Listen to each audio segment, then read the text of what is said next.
Estos ulls van seduir el jurat de Senyoreta Espanya el 25 de gener de 1929. Era la mirada d'una valenciana, Pepita Samper. Amb 21 anys es convertia en la primera Miss España de la història, i no només per guapa.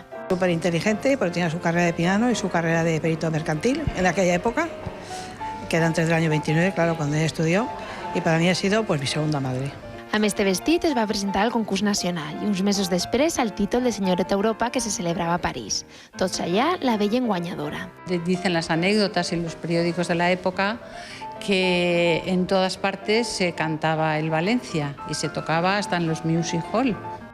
Finalment no va aconseguir este segon títol. La mort de la reina María Cristina va fer que Pepita se solidaritzara i no es presentara a la gran final. Yo sé que estuvo muy bien recibida en Valencia luego, que siempre la han querido muchísimo. Molt ha plogut des d'aquells primers concursos de bellesa. Pepita Samper, que también fue Miss España. Part de l'essència d'estos primers certaments s'amaga estos dies al Museu de la Ciutat de València. Fins a final d'octubre poden acostar-se per conèixer la història d'un vestit i d'una valenciana bonica.